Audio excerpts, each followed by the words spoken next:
Ayaw nung sumama yung dalawang yan. Sino? At kailang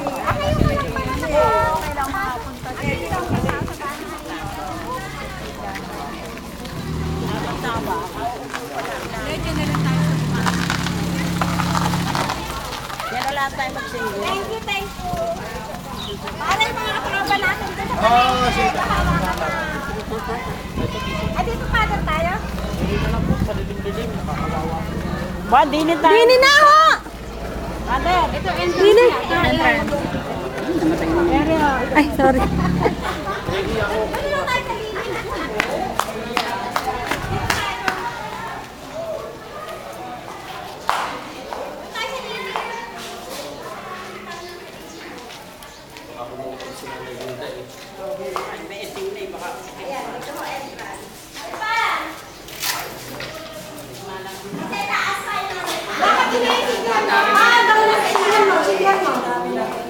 Antay mo na, antay mo na.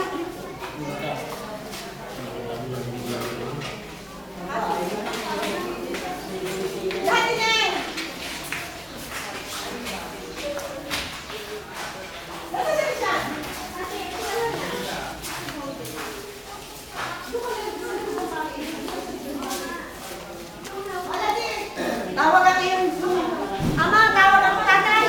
Siguro eh.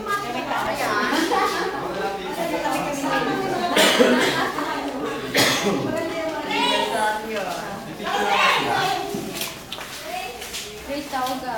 Bakit? Sa taas. Wala si Don Don? Pulo. Si Eva nasaan? Wala na naman ang anak ng Espiritu Santo. Amen. Sumainyo ang Panginoon. Maraming po mga kapatid. Tayo ay mananalangin at taimtim ng Kristo na nagpagdapat isilang ng mahal na Birheng Maria upang manahan sa ating piling.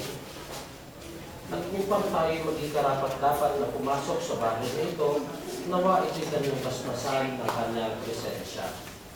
Nawa ay si Kristo ay manatili sa piling ng mga maninirahan sa bahay na ito, pagpalain sila ng ganap na pagmamahalan ng magkakapatid,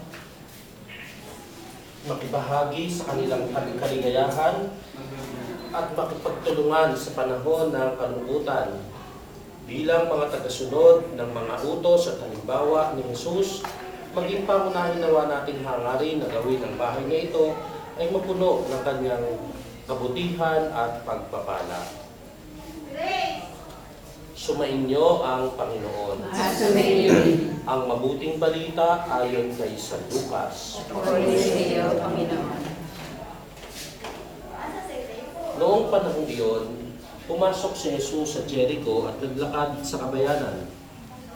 Doon ay may isang mayamang puno ng mga publikano na nagngangalang Sakeo. At pinagsikapan niyang makita si Jesus upang makilala kung sino ito. Ngunit siya ay napakapandak. At dahil sa dami ng tao, hindi niya makita si Jesus. Kaya't patakbo siyang nagpauna at umakyat sa isang puno ng sikomoro upang makita si Jesus na magdaraan doon. Pagdating ni Jesus sa dakong iyon, siya ay tumingala at sinabi sa kanya, Sakeo, bumaba ka kaagad sapagkat kailangan kong tumuloy ngayon sa bahay mo. Nagmamadali siyang bumaba at tuwan-tuwang tinanggap si Jesus. Lahat ng nakakita nito ay nagbulong-bulungan.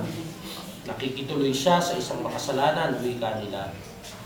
Tumayo si Sakeo at sinabi, Ibibigay ko po sa mga dukha ang kalahati ng aking ari-arian.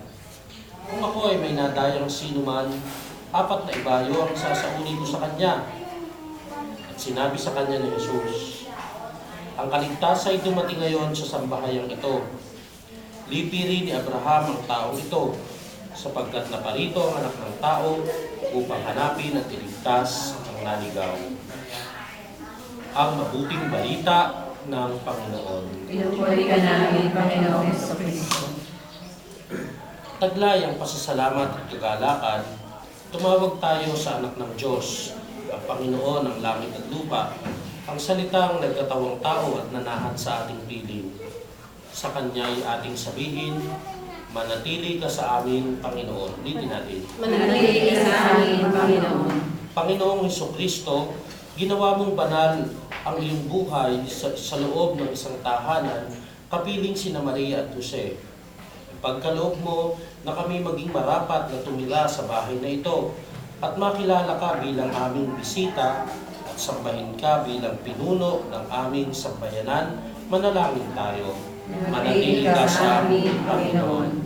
Sa iyo ang lahat ng gusali ay hinuhubog para maging isang banal na templo.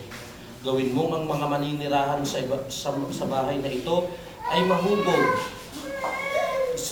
tungo sa isang tahanang napupuspos ng Diyos, Espiritu Santo. Manalangin tayo sa Panginoon. Manatili ka sa amin, Panginoon. Tinuruan mo ang iyong mga mananampalataya na magtayo ng bahay sa ibabaw ng matibay na bato. Ipagkaloob mo ang buhay ng pamilyang maninirahan dito ay sadyang makasunod sa iyong mga utos, maiwasan ang paghihiwa-hiwalay at mapaglingkuran ka ng buong puso at buong pag-iisip. Manalangin tayo sa Panginoon. Manatili ka sa amin, Panginoon.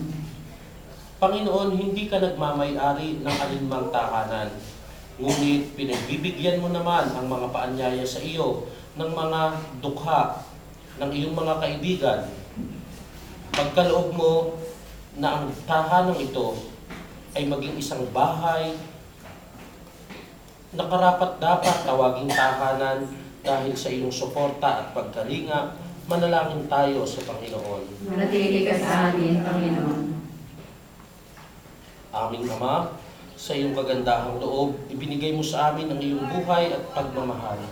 Tangkilikin mo ang iyong namimintuhong angkan. Yamang ikaw ang pinagmumula ng kanilang mabuting pagsasamahan. Iniluluhog namin ito sa pamamagitan ng Hesukristo kasama ng Espiritu Santo magpasawalang hanggan. Amen. Manahan ka, Panginoong Hesukristo, sa piling ng nagpapasinaya sa bahay na ito at humihiling ng pagbabasba sa iyo upang sa paglagi dito'y kanilang madama ang iyong pagtugkog. Sa paglabas dito'y kanilang makamit ang iyong pagtataguyod.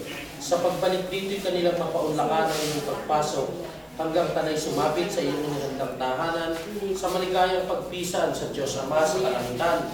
Hari naming nabubuhay kasama ng Espiritu Santo magpasawalang hanggan. Amen. Ang kapayapaang kaloob ni Kristo ay maghari nawa sa ating puso. Ang salita ni Kristo ay manahang lubusan sa ating kalooban upang anuman ang ating ganapin sa salita o gawa. Iyong lahat sa ngalan ng Panginoon ngayon at magpasawalang hanggan. Amen. Ama namin, sumasalangit ka. Amen. Mapasa amin ang kaharian mo, Sundin ang loob mo. sa langit. Bigyan mo kami ngayon ng aming kakanin sa araw-araw. Patawarin mo kami sa aming mga kasala para ang pagpapatawad namin sa nagkakasala sa amin. Huwag mo kami kahigpot sa puso, kaya diyan kami sa lahat ng masama. Ama Ginoong Maria, Pagpupulong ng Grasya, ang Panginoon Diyos ay sumasa iyo.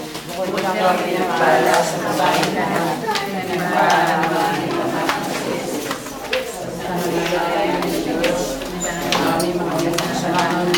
Ngayon, ang aming maratay. Amen. Luwalhati sa Ama at sa Anak, sa Espiritu Santo, kapag sa una-una, ngayon at magpakailanman, Magpasawalang hanggan. maraming sumasalangit ka. Alam mo, Sa amin, Panginoon. Sundin ang loob mo. bigyan mo kami ngayon ng aming kakanin sa araw-araw. Patawagin kami sa aming nasal.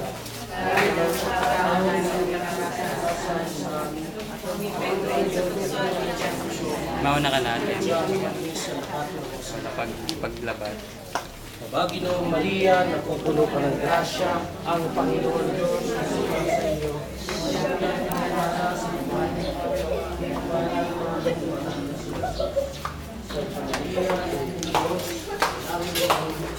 Pinalikuan ako. Pinalikuan ako. Manaming sumasalangit ka.